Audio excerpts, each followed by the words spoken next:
Es ist soweit. Version 1.3.0 will be updated on 9th November, also der 9. November, am Donnerstag. In 2 Tagen zum Zeitpunkt der Aufnahme. Und wir sehen jetzt hier ein paar Informationen, nicht alle zu 100%. Alle Waffeneffekte, Set-Effekte, Juwel, Schmuck-Set-Effekte werden wir alles nicht so richtig sehen können. Aber auf jeden Fall haben wir hier einen fetten Wall of Text vor uns auf Englisch derzeit zum Zeitpunkt der Aufnahme. Ist noch nicht die deutsche Übersetzung draußen. Ich habe jetzt auch nicht durch DeepL gejagt, weil dann fehlen so die Bilder, müsste ich das neu anordnen und will mir jetzt persönlich alles zu lange dauern. Ich hoffe einfach, dass ich mit dem Englischen das jetzt halbwegs gut hinkriege.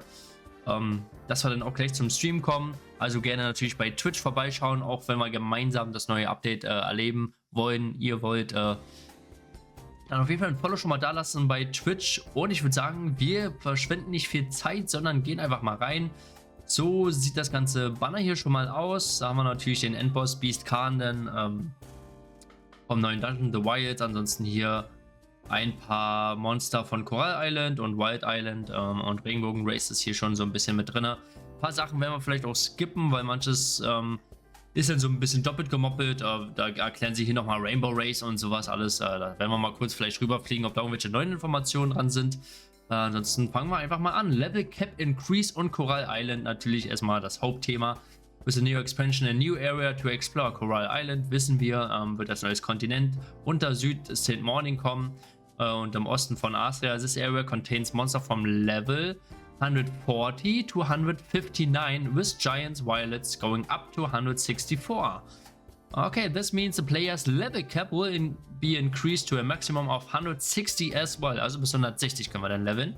The new Coral Island is completely remade with new graphics and is about 2.3 times larger than what the original Coral Island was. It will have new regions to explore with new quest lines and story to follow. Yeah, neue Quest, neue Storyline von Flive. Quest natürlich cool. Story von Flive, hier gut. Aber er könnte tatsächlich sogar cool sein, weil Bluki ist ja mit an Bord und ich glaube für Storytelling, er kann auf jeden Fall was. Natürlich jetzt das Ganze nochmal umkrempeln seit Release ist natürlich schwer. Aber vielleicht so diese fortangeschriebene Geschichte könnte da vielleicht auch sogar ein bisschen interessanter sein. Aber ich glaube, wir haben uns mittlerweile nach 15, 16 Jahren Flive daran gewöhnt, die Story einfach nicht zu beachten. Gut, wird man sehen. There's a new and underwater section that will be able to explore. Da wird wahrscheinlich der Part hier sein, was so unter Wasser ist. Unter Wasser. Monsters. Coral Island has similar monsters placed in them from the original Coral Island. Such as Atrox, diese komische Spinne da, was das ist. Dorian, Tiger, Creeper und much more. Ja gut. Normale Monster-Assets. Es hört sich so an, als ob das so ein cooles Feature ist, aber am Ende ist es einfach nur lame. Das einzige coole sind vielleicht Violet und Giants. Also Monsters will be balanced towards a new level range to fit the Flive Universe Atmosphere. Schade, ich dachte, das sind Level 54er Monster. New environment and questlines. Coral Island has a new village with your NPC needs. Also okay, ja, Upgrade Shop, Food, etc. Enter new underwater region to explore. Coral Island brings with it a slew of new fetch quests for each of the Masquerade pets that roam the jungles, beaches and seas. All Coral Island offers quests begin at Inventor Remy in the Coral Island Village. Ja, könnte man auch ein bisschen cooler machen, so sieht halt so ein bisschen lame aus, die Village, aber gut. So ein paar kleine Häuser oder irgendwas hätten da schon ganz gut reingepasst. Sieht halt irgendwie immer nur so aus wie so, ja gut, klar ist eine Insel, die jetzt erkundet wird, storymäßig. Da ist es klar, dass er jetzt kein fetter Stützpunkt ist. Ja, Underwater Environment, ja, unter Wasser. Kennen wir ja von NVDepths theoretisch, mit dem Wasserfilter dann drauf. Dungeon, ein neuer Dungeon. The Wilds, a new dungeon will be added with a 1.3.0 New Horizons. The Wilds. Okay. Ja, Tramnock halt. This familiar dungeon will have enhanced graphics and textures from its original version, but a new challenge lies ahead. You will be able to enter the Wilds dungeon from level 141 to 160 with your allies for a chance to earn all new weapons, armors, and crafting regens. These will include items you will be needing to make your ultimate weapon. More on ultimate weapon in a later section. You can enter the dungeon through a garden NPC as usual, In the swampy area of Coral Island, the entry fee to the Whites Dungeon will be the same as Nightmare Dungeon. Also wir brauchen Dungeon Coins natürlich, die dann immer mehr steigen, umso öfter wir reingehen. A look inside the dungeon, kennen wir schon das Bild. Bestimmt wieder in einer total schlechten Qualität. Ja, was ist denn los? 2023, ich schaffe uns keine HD-Bilder zu posten. Loots in the Whites Dungeon, you will be able to obtain the same, can earn the same rewards. To obtain the same, can earn the same rewards you did in the level 121 to 130 Nightmare Dungeon, along with following new additions. Also wir können da drin Arcards droppen, Arcard Pieces theoretisch bekommen, wenn wir das machen. Das kriegen wir weiterhin mit den Dungeons und alles Cosmetic, denn aus dem Dungeon spezifisch. Aber halt vor allem die A-Cards können wir auf jeden Fall hier noch droppen, wahrscheinlich vielleicht auch B-Cards. Ich weiß nicht, ob wir hier eine höhere Chance haben auf A-Cards, weil es ein schwieriger Modus ist. Mal gucken, ob das vielleicht noch kommt. Auf jeden Fall droppen wir hier Sunstones, Base Upgrade Materials for Ultimate Equipment. You can also obtain these from Giant and Violet monsters by chance. Cursed Yearly Fragments combined with Yearly Dust to craft the new Ultimate Schmuck Sets. You can also obtain this via the Dismantle System. Also diese Cursed Yearly Fragments, was wir bekommen, wenn wir zum Beispiel Schmuck plus 20 zerstören für neues Ultimate Schmuck, können wir allerdings auch halt bei dem Dungeon The Whites dann droppen. Ich weiß nicht, ob die anderen Dungeons einen höheren Schwierigkeitsgrad bekommen. Also Guardian Century dann zum Beispiel auch in dem neuen Schwierigkeitsgrad-Modus von 141 bis 160 ist und wir das dann da auch bekommen. Vielleicht kommt das später noch. Was wir auch droppen können ist Ultima. Ultima may be rarely collected from treasure chest in the wilds.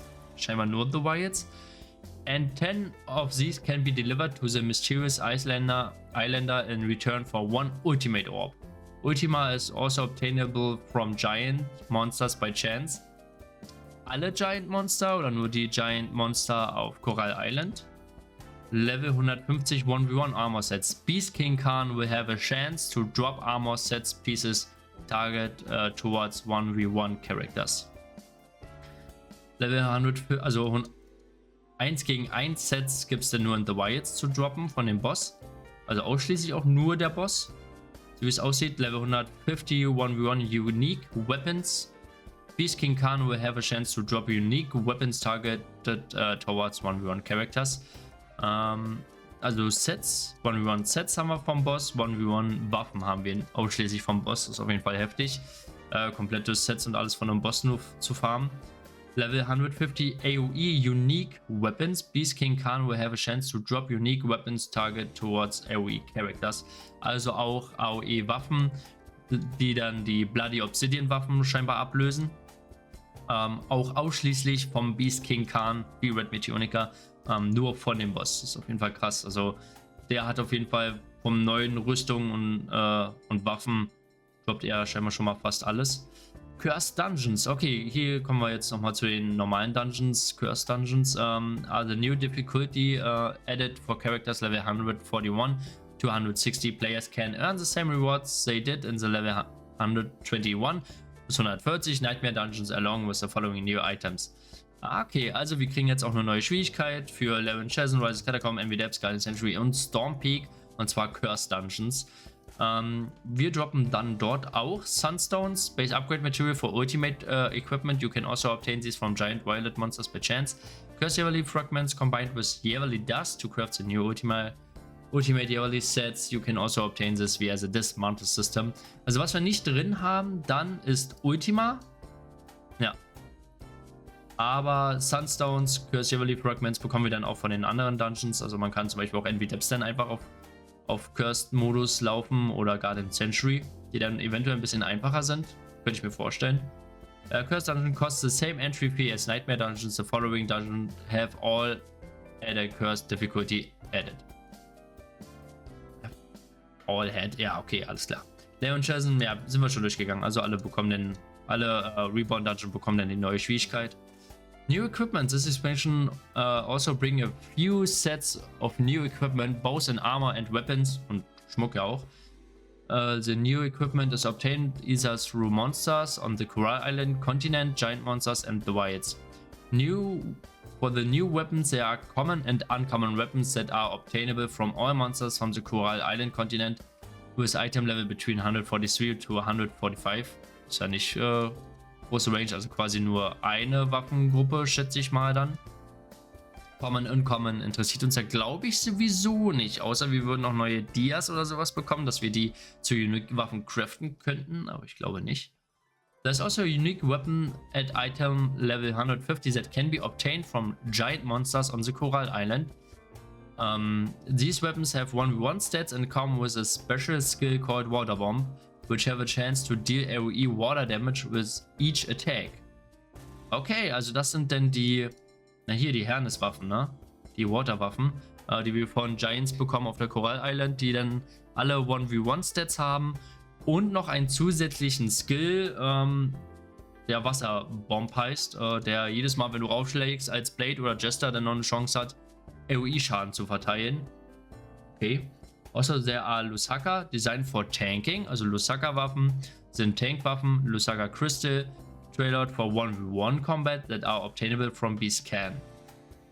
Also die Lusaka-Waffen, die wir von Beast Can bekommen, sind die AOE-Waffen 150 und Lusaka Crystal, die 1v1-Waffen Level 150, kriegen wir auch alles von Beast Can. Hier sehen wir nochmal einen kleinen Einblick. Ich denke mal, der Bau hier, den wir sehen, ist ein Bau, den wir mit diesem Waterbomb-Schaden von dem Coral Island Giants bekommen. Und hier ist ein Lusaka Crystal Stick, der eher wahrscheinlich dann in Richtung Bloody Stick ist vielleicht und halt mehr in Richtung AoE geht, wo man halt sagen muss, also so wie man bis jetzt Ringmaster gespielt hat, hast du sowieso eher Bloody Stick zum AoE genommen, weil der halt ein bisschen aggressiver war, mehr Richtung AoE war, weil was willst du 1v1 haben beim Ringmaster? Das macht halt nicht so richtig Sinn, 1v1 Stats. Da ist dann die Frage, inwiefern sich beide unterscheiden, aber wahrscheinlich ist es halt wie beim Bloody Stick und Bloody Obsidian Stick. Der eine ist halt wesentlich mehr tankiger, was jetzt für eher PvP dann hauptsächlich relevant ist. Und der Lusaka Crystal Stick dann halt wirklich wie der Bloody Stick, bloß besser. Armor. For the new armor, there are common and uncommon armor that can be obtained. Okay, also von 140 bis 150 können wir normale Brown, White Armor bekommen, die halt unrelevant ist, einfach nur zum Sellen, gibt dann wahrscheinlich gutes Penya. There are also very rare tank armor sets with item level 150 that is obtainable from all monsters on Coral Island. These armor sets are designed for tanking with mostly defense stats. Also vom Level 150, ein Level 150 Set können wir bei allen Monstern auf der Coral Island droppen. Das ist sozusagen wie das Bloody Set dann, was hauptsächlich so Defense Stat hat, eventuell sogar so PvE Schaden Reduction und sowas, weil müsste ja das Bloody Set irgendwo ablösen dann, schätze ich mal, dass es relevant ist.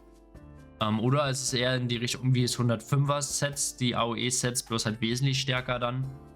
Ist dann die Frage, ob es die 120er Bloody Sets wirklich ablöst dann. Aber alleine, weil es Level 150 ist, wird es wahrscheinlich schon eine hohe Base Defense haben, plus dann noch die Effekte, die hier noch dazu kommen. Und die kann man halt ganz normal droppen in der Overworld. Bin ich auf jeden Fall sehr gespannt.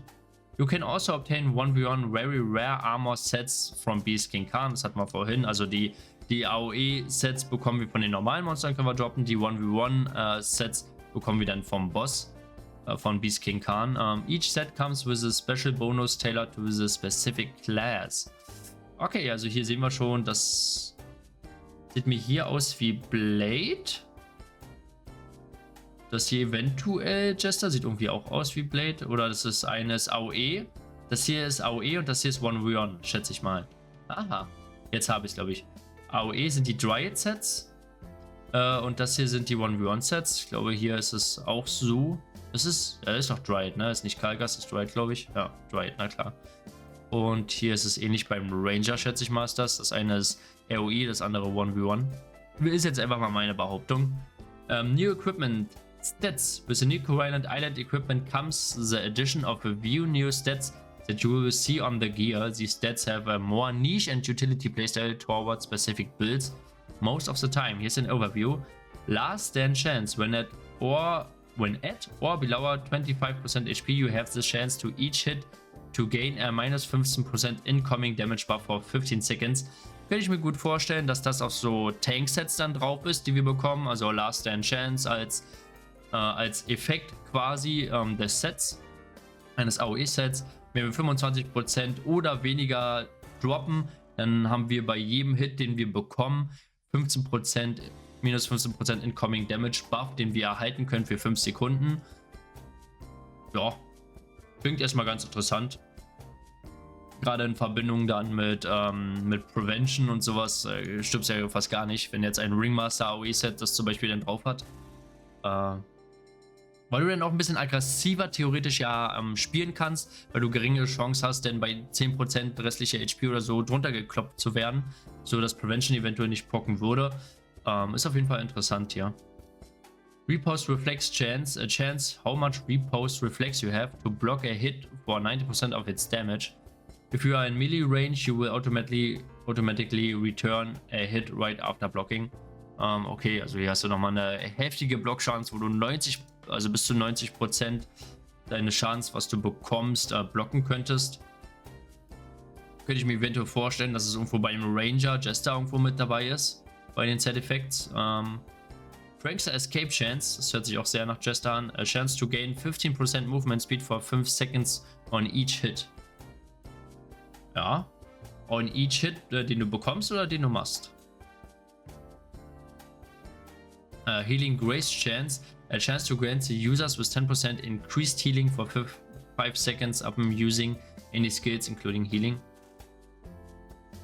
Wahrscheinlich vom Ringmaster könnte ich mir vorstellen, diese 1v1-Sets oder so, was dann mehr so ein aktives Supporter-Set dann eventuell ist.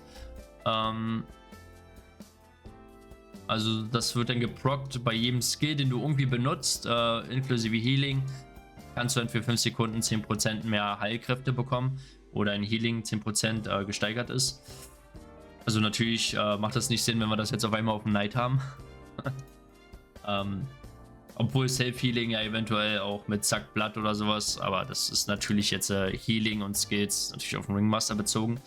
Spiritual Charge Chance, a chance to gain 10% Skill Damage for 5 seconds upon dealing any damage including dot. Oh, ich hoffe, das ist nicht auf dem Psykeeper drauf, Junge. Oh mein Gott, imagine. Obwohl, für PvP ist es vielleicht nicht so relevant, denn, also, wirst du dieses Set eventuell nicht haben, weil du das PvP-Set hast, dadurch fällt es dann ja weg.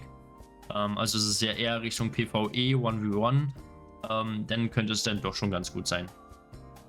Arcane Inside Chance, das hört sich sehr nach einem Elementor an. A chance to instantly reset the cooldown of a random skill that is currently on cooldown upon dealing any damage using skills. Okay, ja, ist ganz interessant. Du hast dann die Chance als Elementor, würde ich jetzt mal annehmen, dass es für die Klasse ist, dass wenn du einen Skill-Karte castest, dass du instant die Chance hast, dass irgendein random Skill, der gerade auf Cooldown ist, der Cooldown automatisch resettet wird und du diesen Skill dann sehr schnell wieder benutzen kannst, beziehungsweise instant. Ist natürlich lustig, wenn du immer nur den gleichen Skill oder 2 Skills in Rotation oder sowas hast, dann dass du, na gut, als Elementor hast du wahrscheinlich ein bisschen mehr in Rotation. Aber da muss man natürlich immer ein Auge drauf behalten, wann der Cooldown dann von irgendeinem Skill resettet wird. Ich weiß nicht, ob man das irgendwie angezeigt bekommt, denn dass das geprockt ist. Aber ja, auf jeden Fall cool. Aura Burst Chance. Ich denke mal, das ist eventuell Build Poster Chance to deal AoE Damage when you take a damage. Interessant. Hört sich für mich ein bisschen nach Build Poster an. Aber gut, weiß man natürlich jetzt nicht, wo das spezifisch, welche Klassen das jetzt angehört oder ob irgendwelche mehrere davon haben können oder so. Oder man das vielleicht sogar unterschiedlich droppen kann. Wäre natürlich lustig, hättest du Arcane Inside Chance to reset Cooldown auf einen Random Skill. Und das hast du einfach beim Bildposter mit Asal. Ja, Digga, Asal. Oh, dann instant resettet, Digga, drückst nochmal Asal rein. Yippie! Fixed Stat Range. With the new weapon obtainable in Coral Island, weapons will now have a range of values that can be obtained by random. Ist umstritten, ich finde es gar nicht so schlecht. This value will have a min-max value that can be obtained and will be different for all weapons when you obtain it. Also hier sehen wir zum Beispiel Song of Zerent Assist, also das würde ich mal behaupten, ist halt ein Stick. Und der kann halt zwischen Attack plus 10 bis Attack plus 15% variieren, je nachdem ob du droppst. Kannst du natürlich dann Glück haben, Pech haben. Finde ich aber eigentlich ganz interessant, muss ich sagen. Das ist vor allem ein richtig cooler Stick, denn weil du Waterbomb plus 4% oder 9% zusätzlich AOE noch dazu bekommen kannst. These weapons have one stats that come with a special skill called Water Bomb, which have a chance to deal AoE damage, water damage with each attack. Ist jetzt die Frage, prockt das auch bei Skills, wenn du jetzt mehr Kaba-Skills und Moonbeam-Skill benutzt, kommt dann auch Water Bomb? Oder musst du beim AoE dann irgendwie noch auf die Monster raufkloppen als Assist, als Ringmaster, um Water Bomb zu procken? Für mich sieht es hier eher so aus, dass du normal angreifen musst mit Auto-Attack, damit das prockt. Was dann für viele Klassen ja unrelevant ist. Also eigentlich für alle, die Magic-Spells benutzen, wie Psychic Elementor, Ringmaster, die halt nicht so 1v1 leveln. Ist jetzt hier nicht so ganz klar rauszulesen. Wenn es mit Skills prockt, auf jeden Fall eine coole Sache. Aber ja, mir gefällt das Ganze, weil so hat man einen Grund, denn sowieso die Bosse immer öfter zu kämpfen und sowas, weil du könntest ja eine starke Waffe von denen droppen. Da gerade so diese Hernes-Waffen erstmal Meta sein werden, bis man überhaupt an die Luzaka Crystal und sowas rankommt, Beast King Khan farmt und so. Das dauert erstmal eine Weile. Ultimate Equipment and Upgrade System, gucken, ob wir das hier alles so ein bisschen skippen können. Das ganze Upgrade-Thema und auch Rainbow Race-Thema wurde auf jeden Fall schon, habe ich ein Video schon davor gemacht gehabt, wo schon erklärt wurde.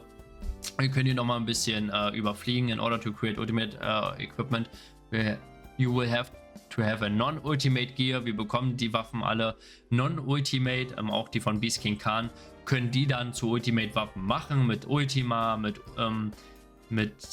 Sunstone's Ultimate Equipment uses Sunstone Scroll of X Protect in the Upgrade Process. Können wir bis plus 5 upgraden. Wie gesagt, das hatten wir alles schon besprochen gehabt.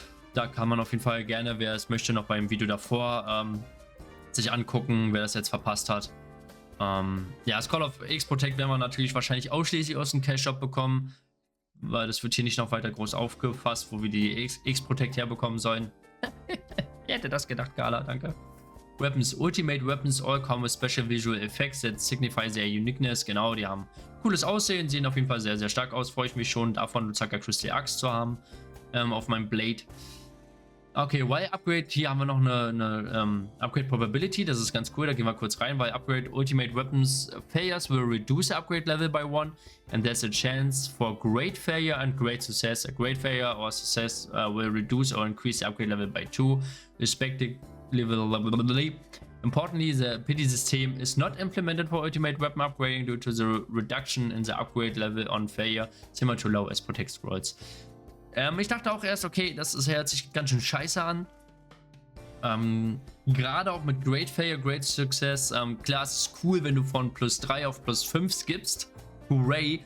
Aber wie painful ist es, wenn du sagst, okay, ich habe hier irgendwie 5 Tries mir jetzt einen Monat lang erspart und gefarmt. Und jetzt will ich meins von plus 4 versuchen auf plus 5 zu machen. Und als erstes kriegst du erstmal ein Great Failure reingedrückt und bis auf plus 2, Digga. Happy Birthday. Die Chance von 0 auf 1 ist 33, von 1 auf 2 ist 25, von 2 auf 3 ist 22, von 3 auf 4 ist 20 und von 4 auf 5 ist 18,2. Ich finde, das geht. Klar kann man da heftig Pech haben, aber ich sehe jetzt nicht, dass es was wäre die Alternative gewesen, was viele erwartet hätten. Das normale Ultimate Upgrade System, wo du von auf 9 auf 10 1000 Tries brauchst ungefähr, also die gleiche Chance Probability mit 0,1%. Ich finde, das ist okay.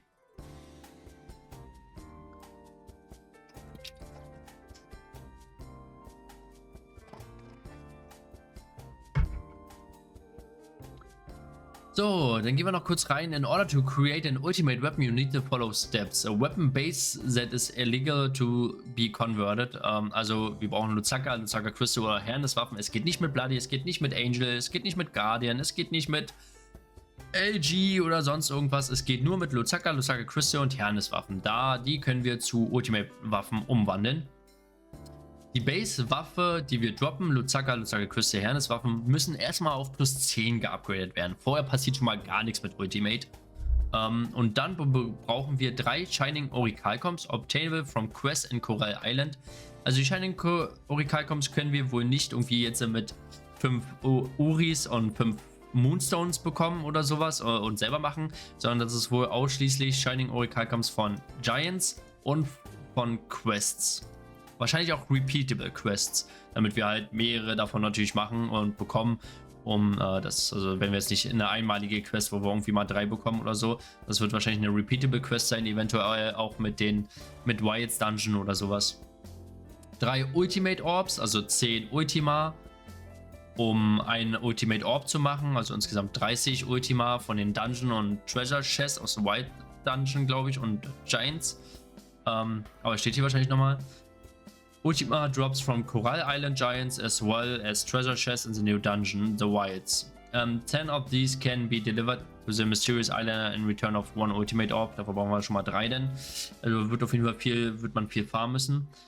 A Penya amount. Higher than upgrade level, higher the amount of Penya you need. Higher the upgrade level, higher the amount of Penya you need. Aber wenn das Upgrade Level sowieso plus 10 sein muss, und wir reden jetzt hier gerade nur darüber, wie man Ultimate Waffen created, und die Waffe muss plus 10 sein, wie kann denn das Penya variieren? Geht doch gar nicht, oder? Also klar, fürs Upgraden dann ist richtig.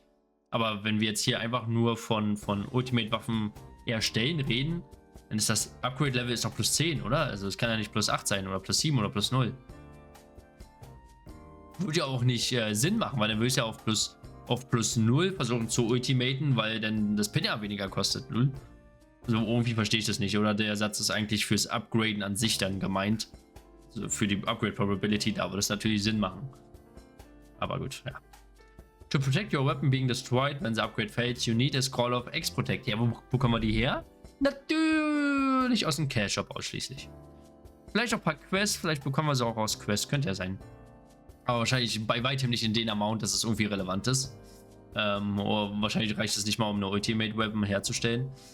Das ist eher so Anfütterung. Hier habt ihr mal 5 davon. Könnt ihr ja schon mal probieren. Ja, 5 haben nicht gereicht. Ich brauche nur noch 95 Tries. Hey, Cash-Up-Aktion. Hallo.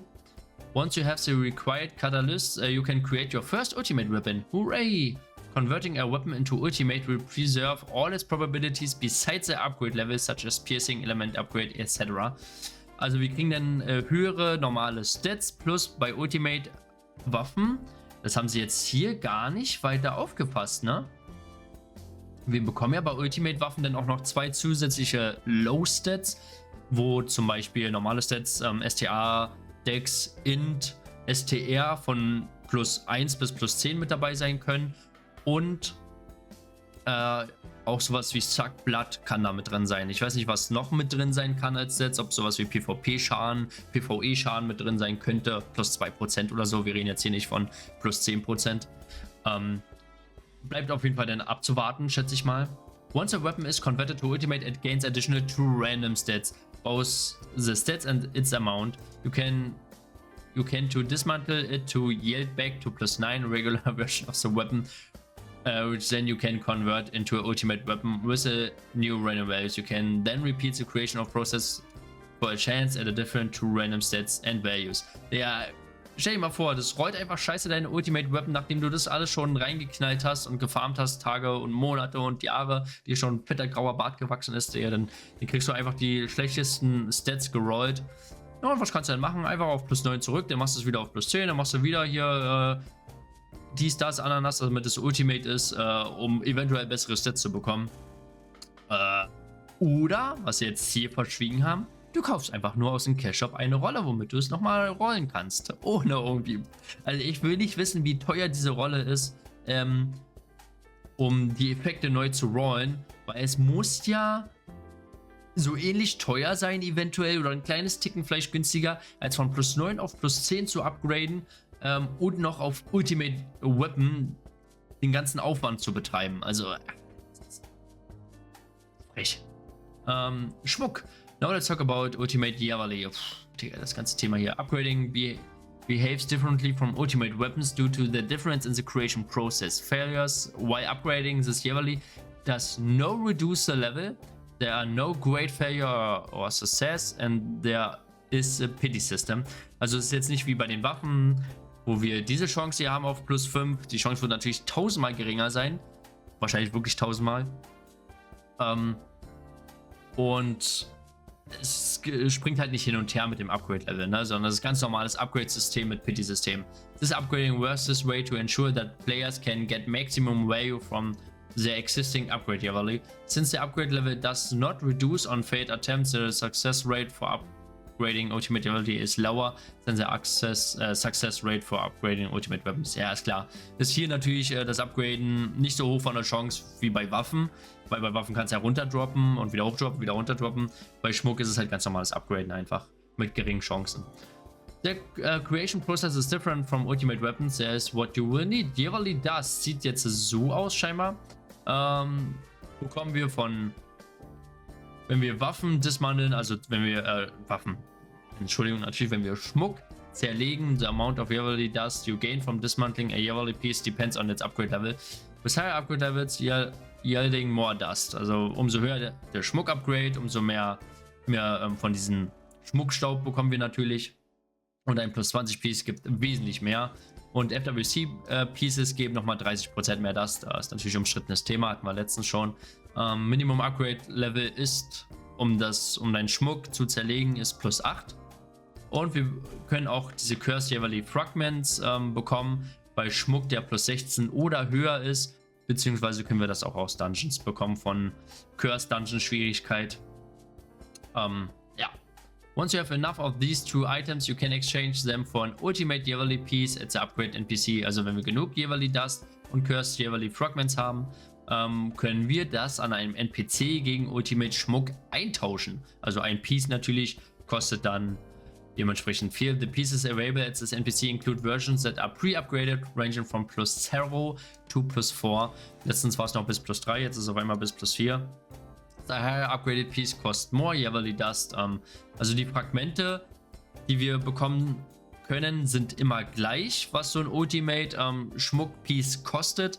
Allerdings, umso höher das Upgrade-Level, umso mehr yearly dust brauchen wir. Was wir halt gerade für die FWC Pieces plus 20 haben, könnten davon eventuell genug haben, um schon plus 4 oder plus 3 Schmuck davon rausholen zu können.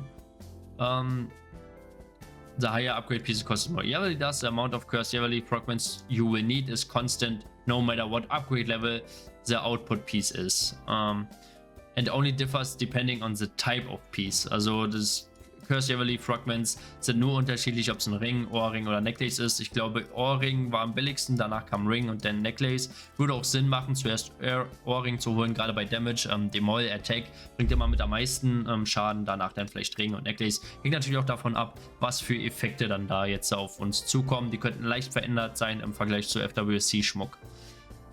You can dismantle items into other items through the window accessible at the Yearly Manager NPC. Genau, hier sehen wir nochmal das Dismantle. Also ein Vigor-Ring können wir hier schon mal plus 20 reinmachen. Davon kriegen wir dann 1000 Yearly Dust und 912 Cursed Yearly Fragments.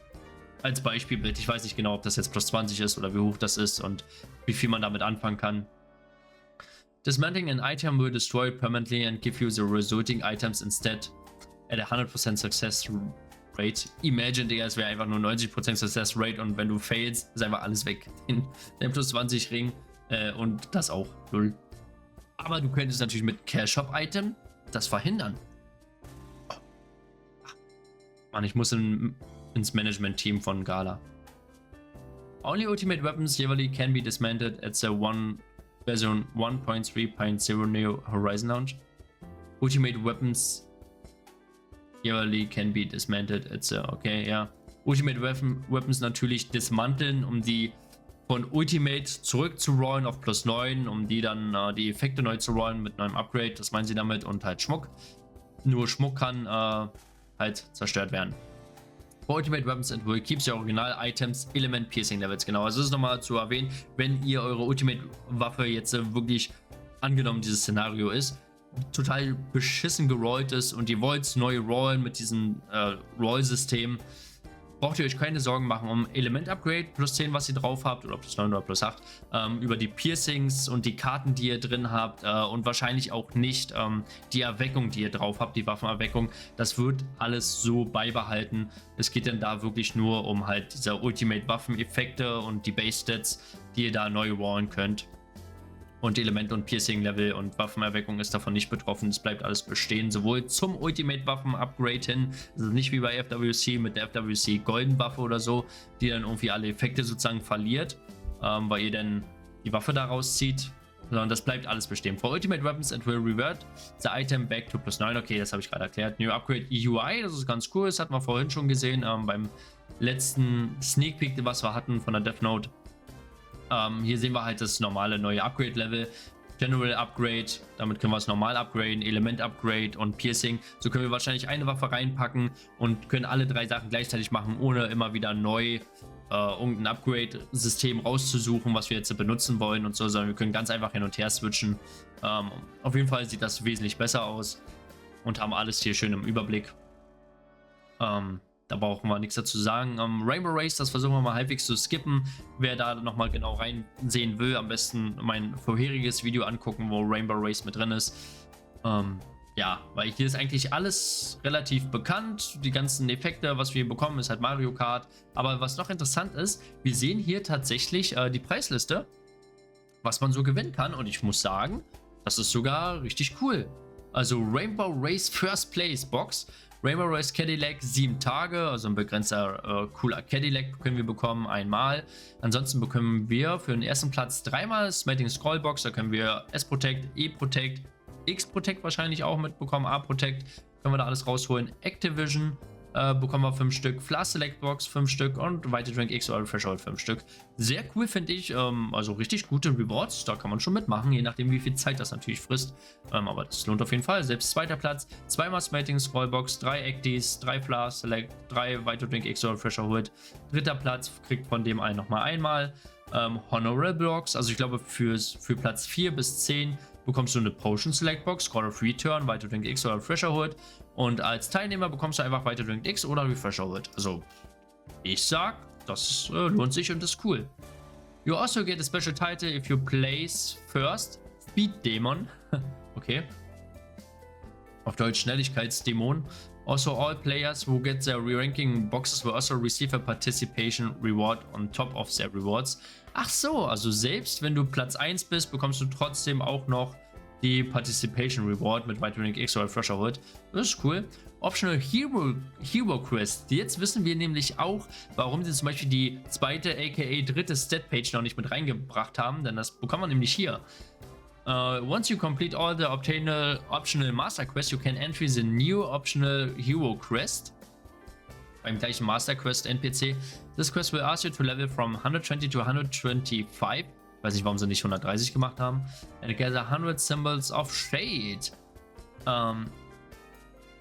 Und du brauchst 100 Symbole of Shade. Okay, ja, gut. All of the previous rules changes applied to your characters will be applied the same. Ja, also wir sehen hier auf jeden Fall, dass wir 140 sein müssen, um auf 120 zurückzukommen, um dann bis 125 zu leveln fürs Hero Badge. Ansonsten haben wir hier noch ganz normal die Master-Kriterien, sind dann halt Hero-Kriterien, also für die Quest. Wir haben 50% weniger XP, 50% weniger Drop. Wir können unser XP nur sharen mit Players, also mit Spielern, die die gleiche Master Quest haben, scheinbar, also die auch auf Hero leveln. Wir können keine Dungeons reingehen, damit sind natürlich die Reborn Dungeons gemeint, also wir können da nicht irgendwie auf einmal anfangen, Low-Level Depth zu farmen oder sowas. Wir können nicht auf Level 60 oder 80 Master Guild Siege joinen, also das ist jetzt nicht nur auf das Hero bezogen, sondern allgemein auf das ganze Master-System. And you can still use your skills and equipment from your original level. Also Master können wir dann trotzdem unser 140er Equipment, 150er Equipment dann benutzen und auch die Skills. Becoming a Hero will give you a unique Badge, also Hero Badge natürlich, and a permanent free Stat Page. 3 Stat Page in total if a Battle Pass is active. Ja, auf jeden Fall ganz cool. Equipment Switch, ich werde es wahrscheinlich trotzdem nicht machen, weil die Zeit dafür nicht habe. Equipment Switch. With the expansion, you can now set multiple presets of the equipment you would like to equip. You can access this menu going to Menu Switch Equipment. Switch Equipment ist da. Hey, cool auf jeden Fall. You can create multiple presets and even set them as shortcuts in your hotbars. You will have a 3 seconds cooldown between switching your equipment. 3 Sekunden Cooldown. Ist fair. Könnte vielleicht 2 sein, wenn ich jetzt so überlege. Du gehst auf Damage Equipment, würdest dann eigentlich direkt in den Asal reinballern und dann natürlich gleich wieder zurück switchen. Die Sache ist auch, ist Pet da jetzt nun mit drinne bei den Presets? War es mit Pet switchen? Equipments not defined in the preset, including poster arrows, will not be changed and the piece of equipment you're already wearing in that slot will remain the same. Okay, ja, also gut, was soll ich auch Arrows oder Poster switchen? Aber was mir jetzt einfällt, ist halt auf jeden Fall, was ist mit Pads, bra? New cosmetics, the new skins have been released to the green shop vendor and Flarine for players to work towards collecting. Show off their dedication to new flair with these brand new unique weapon skins for all classes. Players may buy a variety of different colors version of the new green chip cosmetics for a high amount of green chips. Ja, sehen auf jeden Fall cool aus. Ich habe es halt aber auch nicht irgendwelche High-Quality-Bilder. Das Bild ist 501 mal 547. Was, Digga, wer nimmt denn so eine Bilder auf? Oh mein Gott, Digga. Will ich um Gestrahl kotzen, wenn ich sowas sehe. The special effects on these weapons are separate from all other effects, meaning that element effects will be applied in addition to them. If you transmute a weapon into one of the skin weapons, the special effect will be visible. Ist auf jeden Fall cool, dass die auch spezielle Effekte haben und speziellen Glow und sowas alles. Sieht man jetzt hier irgendwie nicht so richtig. Ja, bei den Pixelbildern auch schwer zu sehen. New mechanics. The New Horizon expansion introduces exciting monster mechanics to the Wilds dungeon. Brace yourself for a fresh wave of challenge as your team confronts the formidable domain of Beast King Khan. Das ist jetzt natürlich ein bisschen hart jetzt für mich, jetzt hier die ganzen Mechanics auf Englisch durchzugehen und auch zu verstehen.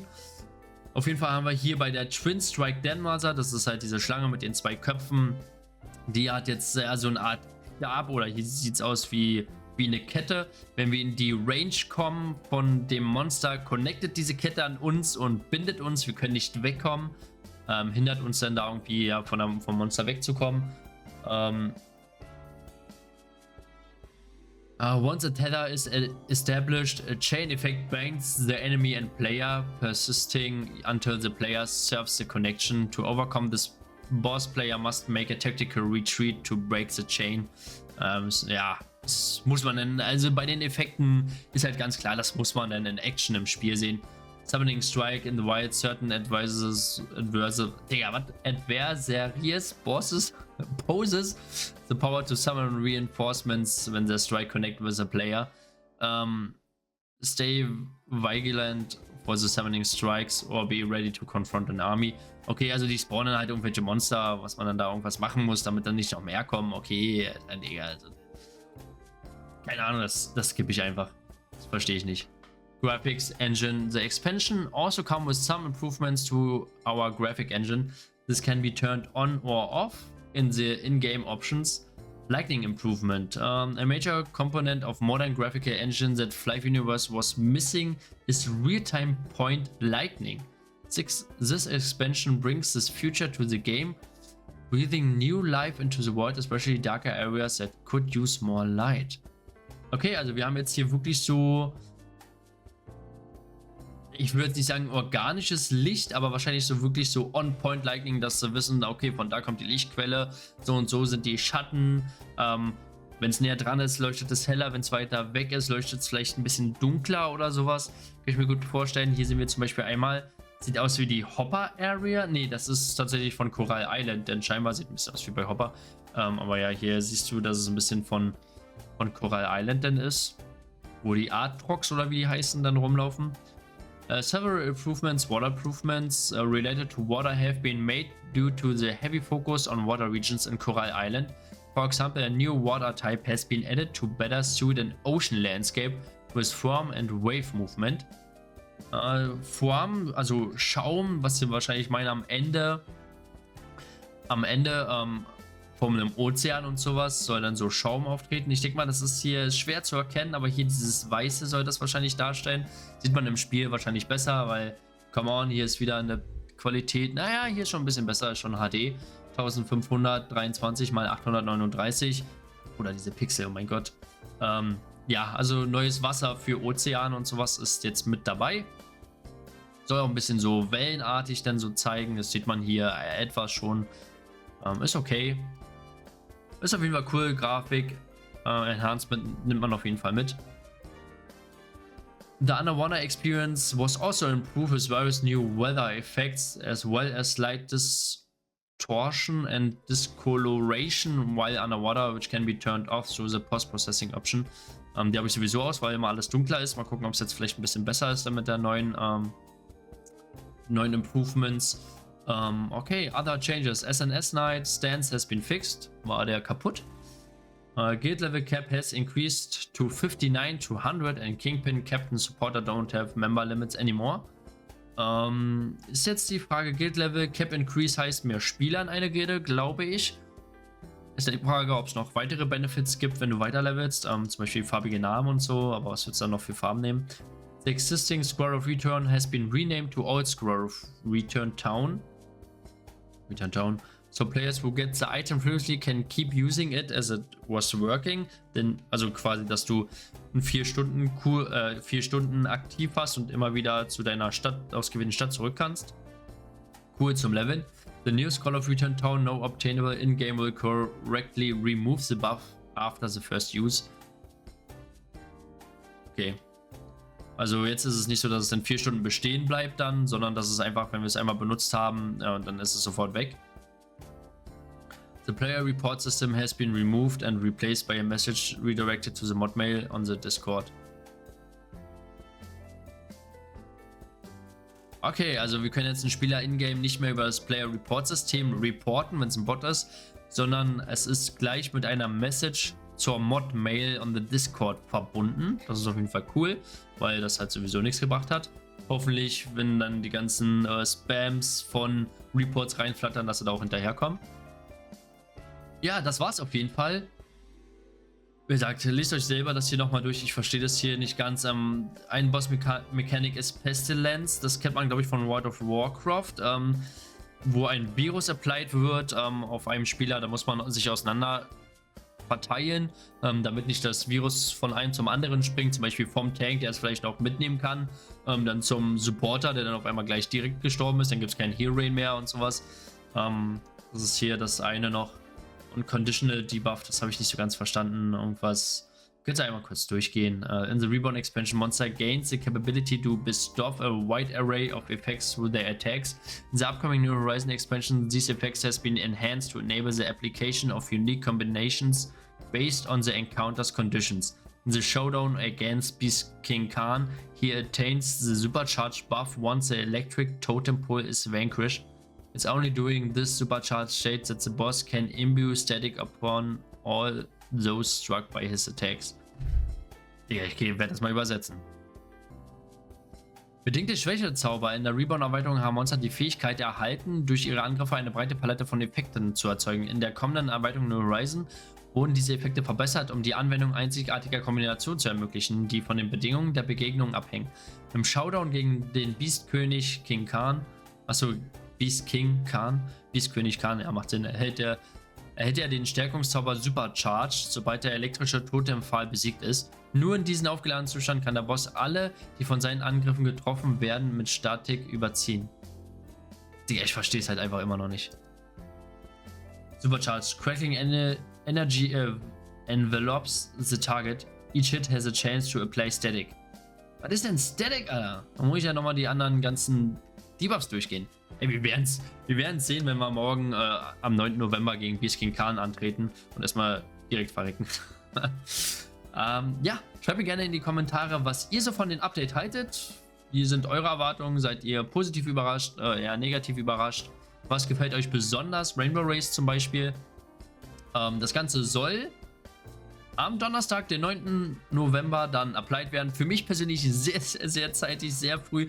Ich muss erstmal gucken, es kann sein, dass wir da noch gar nicht großartig reingehen. Bei mir persönlich, weil ich will auf meinen Alt-Accounts erstmal noch die A-Karten fertig machen mit dem normalen Nightmare-Schwierigkeitsgrad. Ansonsten, ja, würde ich da ja einfach 20 Pieces, obwohl ich 50 brauche, verlieren. Also das würde ich eigentlich erstmal zu Ende machen wollen, bevor ich dann wirklich in den 160er Grind reingehe und dann irgendwann gegen The Wilds anzutreten. Also nochmal so, auf jeden Fall werde ich wahrscheinlich den Blade erstmal mainen. Und ja. Ansonsten schreibt mir gerne in die Kommentare, freut ihr euch aufs Update? Sagt ihr, ja, Digga, Flight Universe immer noch absolut unrelevant, Digga, die haben es einfach verkackt. Und mich würde natürlich ein Abo freuen und bei Twitch gerne einschalten. Vor allem, wenn es neue Horizon Expansion draußen ist, dass wir gemeinsam ein bisschen spielen, Spaß haben. Und ich würde sagen, wir sehen uns beim nächsten Video. Haut Leute rein und tschüss. Haut rein und tschüss.